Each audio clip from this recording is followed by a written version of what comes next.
What's going on, guys? Welcome back to the channel, and today we have the best trade targets for round 11. So going to go through the most traded in as well as the most traded out, and then who I would personally be bringing in and who I would try and avoid. So get into it. One thing you probably noticed, the hair's changed a bit. It's fucking bit of peroxide in there, so yeah, changed it up a little bit.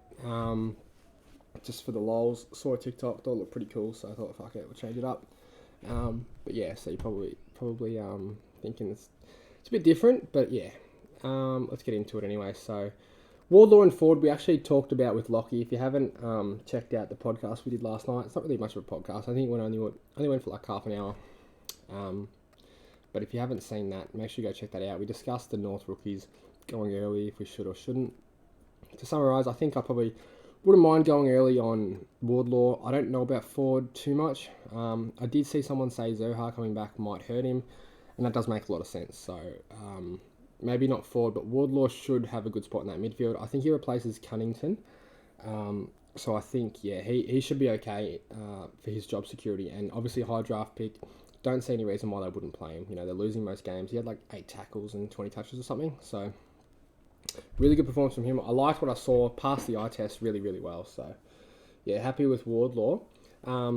Merritt is one that I've been...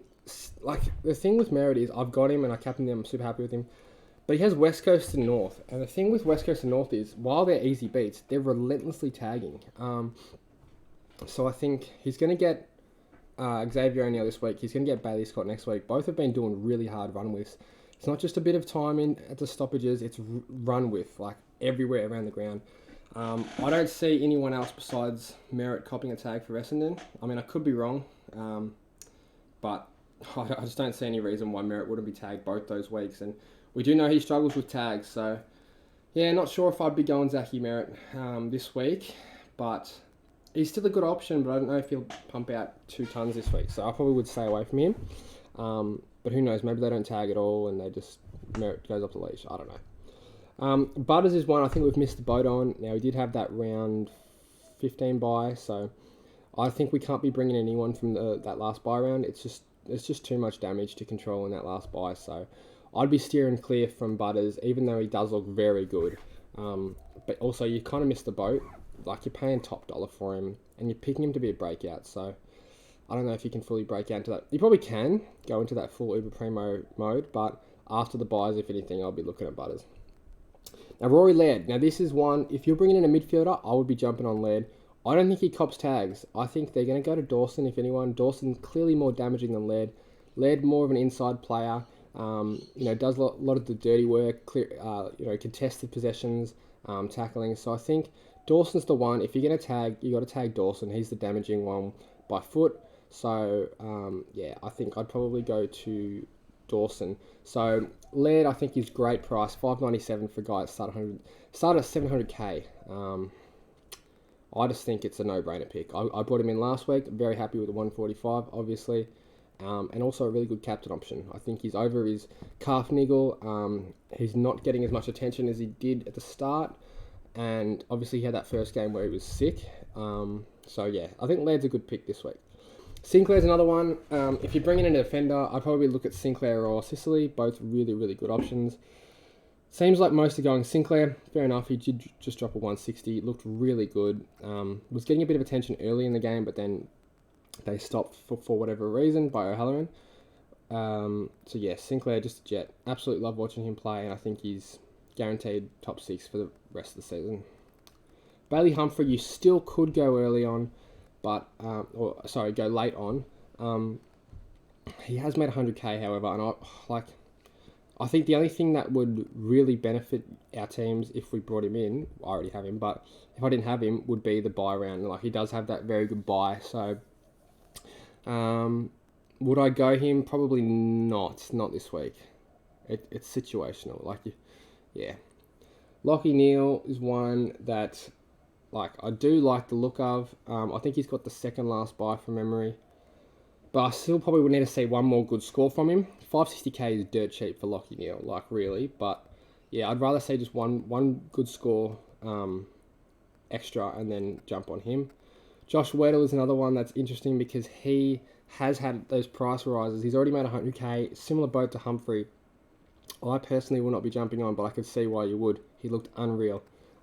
They did play West Coast though, so keep that in mind. A lot of defenders can go big against West Coast, so yeah, tread with caution with Weddle. He didn't look anywhere near as good in his first few games, so yeah, I think that game was a bit of an outlier, and I think that Weddle, I mean, if he goes 100 again, then we're fucked if we don't have him, because he's going to make so much money, but I wouldn't be picking him, and I'm just going to hope that he doesn't turn up again. And then Sarong is probably the second mid I'd have in this week, just behind Laird. Reason being, he's an animal. He's getting first use. Sean Darcy's number 1 in the league for hit has to advantage. Yeah, him and Brayshaw are just getting first use. I think teams are sort of starting to recognise that they can't really shut them both down. So one's going to get off the leash if one gets tagged.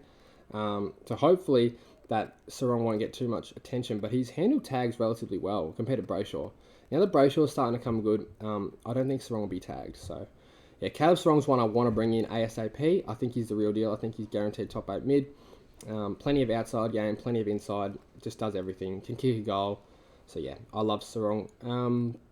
So to summarise, the best defenders, I would have Sinclair and Sicily on par. Doesn't really matter. If you're going to pick one, I think it's probably got to be Sicily based on... I think break-even's a little bit better. So if you look at Sinclair's break-even, 83. And I think Sicily was in the 40s from memory. I'll just double-check that real quick. James Sicily, yeah, 49. So probably go Sicily this week. They play each other, funnily enough. And Sinclair has got more of a threat of being tagged, whereas Sicily won't get tagged. And then, obviously, the midfielders, I think, number 1 option is Rory Laird, no doubt. I think he's back. 700k mid. You're paying $590 for him. Like, could he get any better, really? So, yeah, Laird's number 1. Then I'd go with Big Bad Caleb Sarong, and then probably go with Lockie Neal third. I think Merritt, like I said, Merritt's a great option, but I just don't think this West Coast and North matchup are as easy as what we thought, purely because they're both doing hard tags at the moment. And rookie-wise, yeah, I think Wardlaw's the one. I probably wouldn't go and get that guy Fleeton or whatever his name is. The one that's on the bubble. I think his scoring power is just not good enough to make us enough money. So, yeah, wouldn't be getting him. I'd just go early on Wardlaw if you're going to downgrade. It is a bit of an expensive downgrade, and if you have to get forward because you need that 70k or whatever, then I don't think it's the worst idea. It's a bit more of a gamble, though, just because he could be dropped for Zerha. That being said, he did play really well, so he shouldn't be dropped, but I think it's more the case of one bad game and he's out. And then if we're looking at forwards, I mean, Butters is the obvious one. I probably wouldn't go near Butters. I think Cogs are still a really nice price if you haven't got him already. And then Jack McRae is another one that we probably have to consider, I think. So Cogs 516k for a guy that's averaging 100 or 101 if you're rounding. That's pretty solid, so I think he's a good option. But yeah, Jack McRae's the one I really want. He plays Gold Coast this week. He won't get tagged. 89 break even, 550k, probably as cheap as we'll ever get McRae for again. And he's going to get forward status next week, it seems. So he's one that I'm still considering strongly bringing in. It's probably going to have to be next week, though, for me. But yeah, Jack McRae. The only thing with McRae is he does have that last buy, so you'd have to... Yeah, that's the thing. The last buy does hurt him, actually, so probably is a post-buy play. So nah, don't worry about McRae yet. It's so annoying with these buys, like...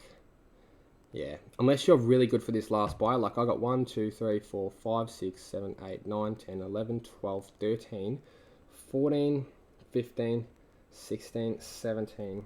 I mean, it's not terrible, but yeah, I think we just can't afford to be bringing in those buy rounds players. So that's it for the video, guys. Hope you enjoyed. If you're looking to bring in a ruckman, just grab Marshall English. I think they're the only good ones. Fuck Gorn. Gorn. I don't think Gorn had as much ruck as Grundy this week, which is just stupid. So Simon Goodwin's fucking with everyone that had Grundy and Gorn. Anyway, that's it for the video, guys. Hope you enjoyed, and I'll see you in the next one.